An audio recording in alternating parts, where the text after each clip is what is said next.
alien soldiers unprepared for the might within human ranks. Shorter lived than most. Their technology worked, but it was not impressive. Their ships were simple. Their weapons were plain. Their military records showed a history full of internal wars, mistakes, and losses. To the Coalition, humans looked fragile. Alan Brooks stood inside the main briefing hall of the Coalition Defense Station. The room was wide and curved, built for bodies of many shapes.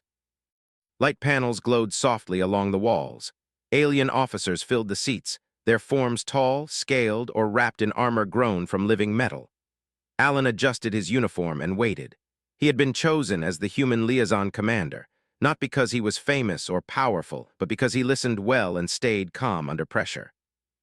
Humans had learned long ago that calm often mattered more than strength.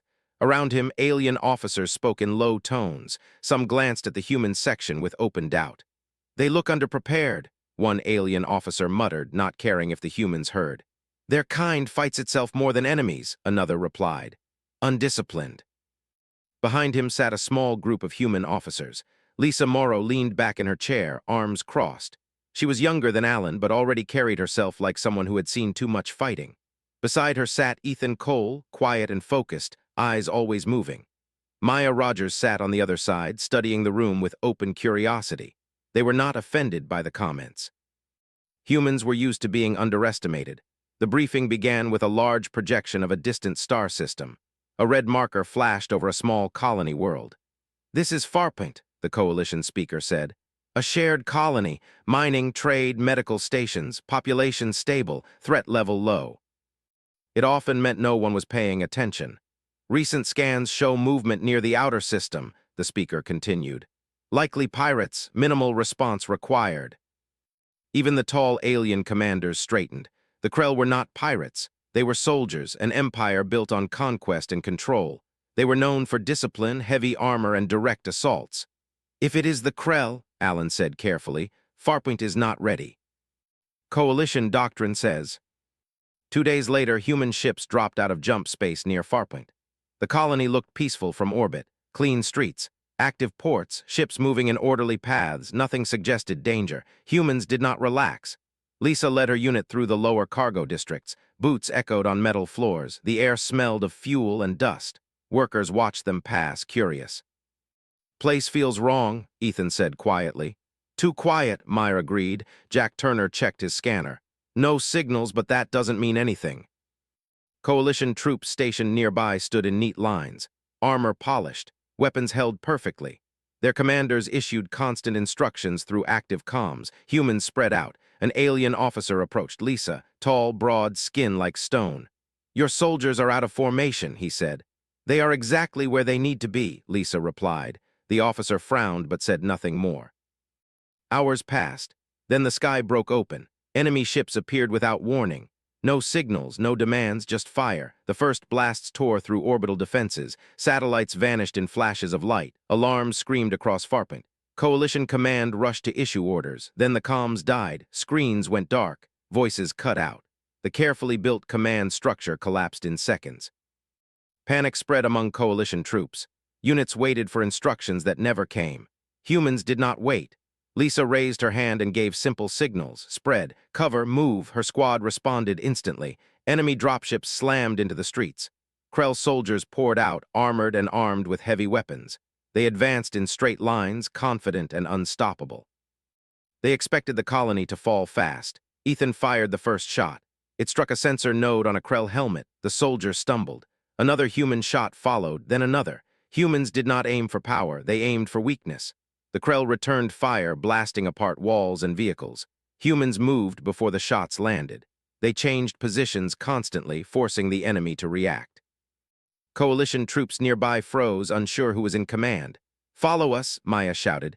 "Move now." Small human teams moved independently, striking and retreating.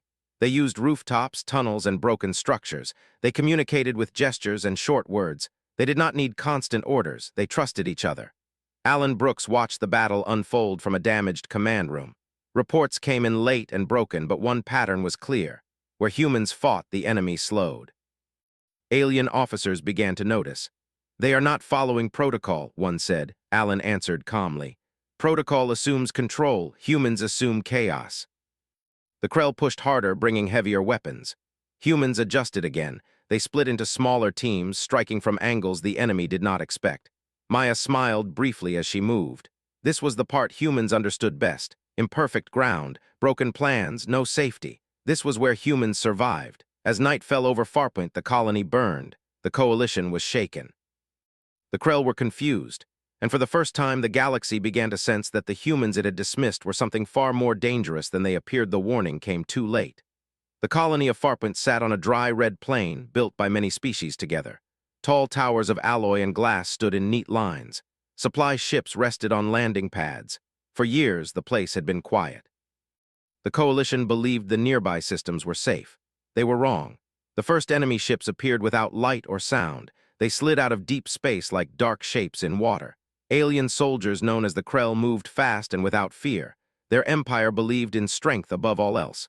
They attacked before any message could be sent. Energy blasts tore through the outer defense grid. Towers fell, alarms screamed across the colony. Coalition forces rushed to positions following strict orders from Central Command. Their ranks were clean and organized, but they depended on constant direction. The enemy did not give them that chance. Within minutes, the Krell launched electronic attacks that crushed coalition networks. Screens went black. Orders stopped coming. Units froze, unsure what to do next. Many soldiers had never trained without clear commands. In a smaller sector near the cargo yards, a group of human soldiers took cover behind broken transport crates. Captain Lisa Morrow checked her wrist display. It flickered, then died. "Comms are gone," said Jack Turner, crouching beside her. His face was streaked with dust and sweat. Lisa nodded. She had expected this. Humans had faced worse chaos before, even on their own world. She looked at the others, 12 soldiers, tired, scared, but alert. "All right," she said calmly.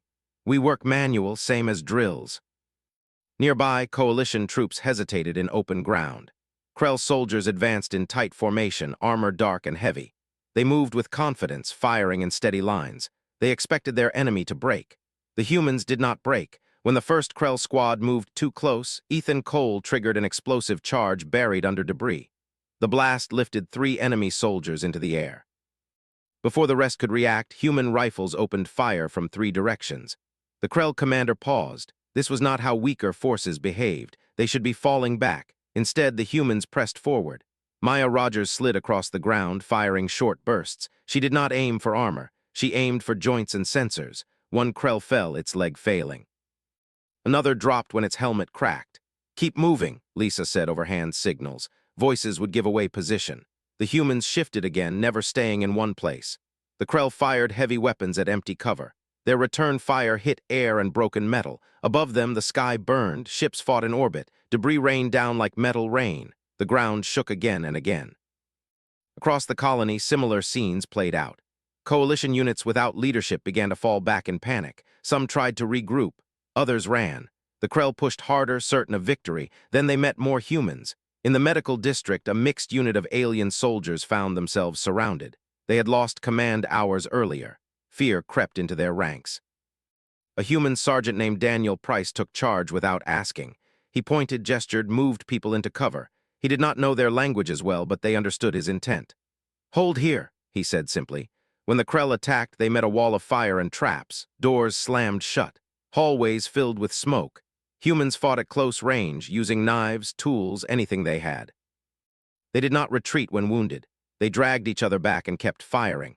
The Krell soldiers hesitated. They were trained for clean battles, lines and orders, strength measured by control. This was messy, loud, confusing. Fear spread through their ranks for the first time. Back at the cargo yards, Lisa's unit spotted a large Krell walker moving between buildings. Its weapons could tear through their position. "Ideas," Lisa signaled. Jack smiled grimly. He pointed up. Ethan and 2 others climbed a half-destroyed tower as the walker passed below. Sparks fell as enemy fire hit the structure. They kept climbing. When the walker moved into the open, the humans jumped.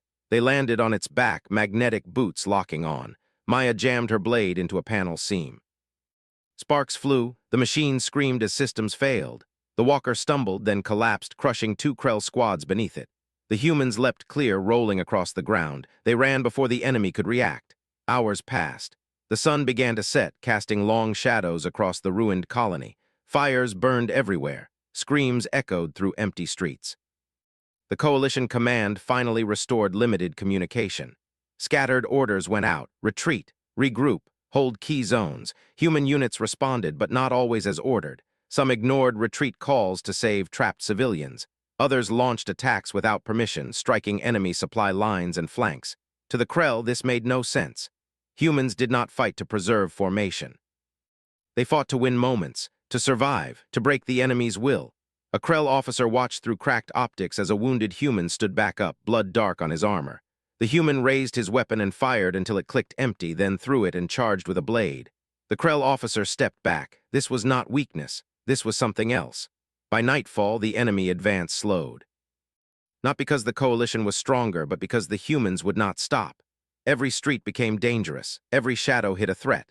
Lisa Morrow leaned against a wall, breathing hard. Her arm was burned. Her squad was down to 8. "Still with me?" she said softly. One by one, they nodded. Far above, coalition leaders began to realize something had changed. Reports came in.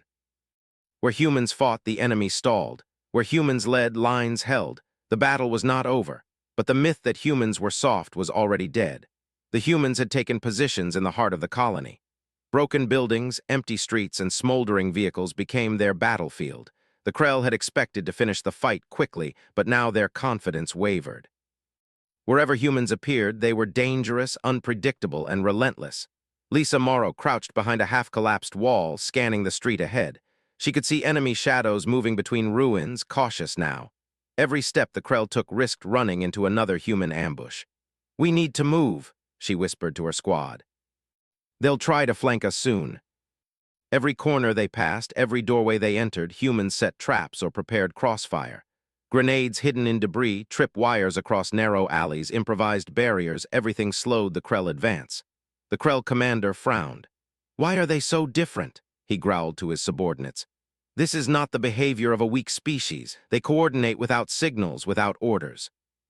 They fight without fear. Why?" Krell troops moved in tight groups, trying to organize, but each movement was met with fire from unseen humans. The humans did not hold a line. They flowed, striking wherever the enemy was exposed. "Look at them," Ethan said quietly. "They think they control the street. We control the fight." The shot went true. The enemy fell silently. Lisa nodded. "Keep eyes on the south alley. I think they'll send reinforcements." They fired in coordinated bursts, retreating just enough to lure the Krell forward. The trap worked perfectly. As the Krell soldiers chased, another group of humans, hidden behind overturned cargo containers, opened fire from the side. The Krell commander cursed. His disciplined troops were not ready for this chaos. Lisa's squad moved down from the rooftops, joining the ambush. They did not aim for complete kills. They aimed for disruption, forcing the Krell to scatter and lose cohesion. The humans' movements were fluid, instinctive, and relentless. Hours passed. Sunlight faded, leaving a dark, smoky battlefield. The humans did not rest. They were injured, bleeding, exhausted, but they continued. Every fallen soldier was dragged out of the open, every weapon checked and reused, every position reused and reinforced. In the command center of the colony, coalition leaders tried to regain control of communications. They sent messages to scattered human units: hold positions, await backup, maintain formation. Most humans followed parts of the orders, but many ignored them. They acted on instinct, responding to what they saw, not to instructions. The Krell watched in horror. Their scouts reported strange human behavior, small teams moving independently, attacking multiple targets at once, disappearing before the enemy could retaliate. No matter how many Krell fell, the humans did not stop. Daniel Price led a daring raid on a Krell supply depot. Using only small arms and explosives, his group destroyed fuel stores, ammunition, and medical supplies. The Krell were forced to retreat from the depot to regroup. "They don't give up," one Krell soldier muttered as he limped back to regroup.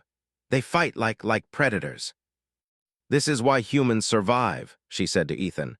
"We don't wait for perfect conditions. We fight with what we have. We adapt." They turned every failure into an opportunity, every risk into an advantage. The battle shifted slowly. More Krell fell to human ingenuity than to brute strength. Barricades that seemed weak trapped enemy squads. Unexpected ambushes turned the tide in narrow streets. Humans used fire, smoke, and noise to confuse the enemy. Maya spotted a Krell artillery unit setting up in the distance.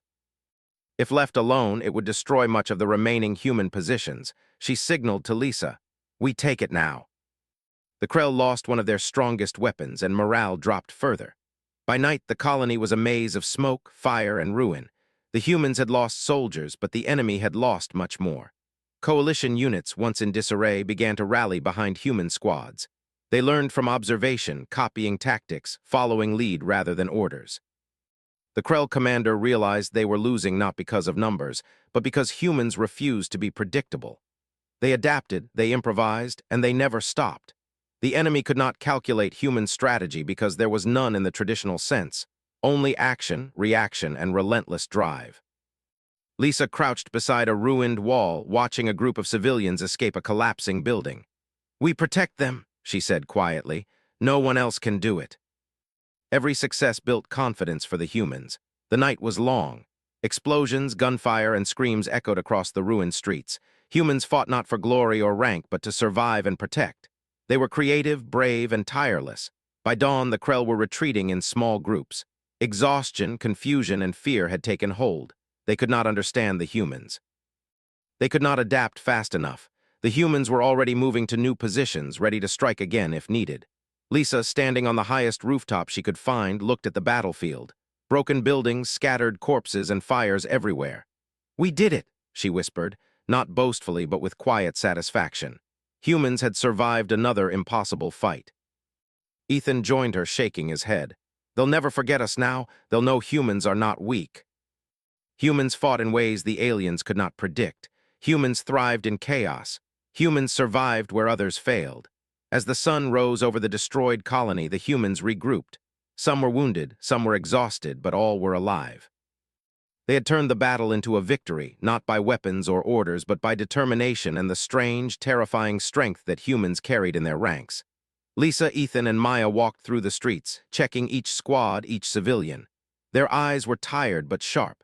They knew the fight was not over. The Krell would return. But for now, humans had proven something that no one, not even the aliens, could ignore. The humans had shown the might within them, and the Krell were unprepared for it. And for the first time, the Coalition understood. Humans were not the weakest link. They were the unpredictable force that could turn the tide of any war. The sun rose over the colony, casting pale light on burned buildings and empty streets. The battle had left scars, but the humans were still standing. Wounded soldiers limped through the rubble, carrying supplies, checking on civilians, and helping each other. Lisa Morrow walked with Ethan Cole and Maya Rogers, scanning the horizon. The Krell had retreated for now, but that did not mean the fight was over.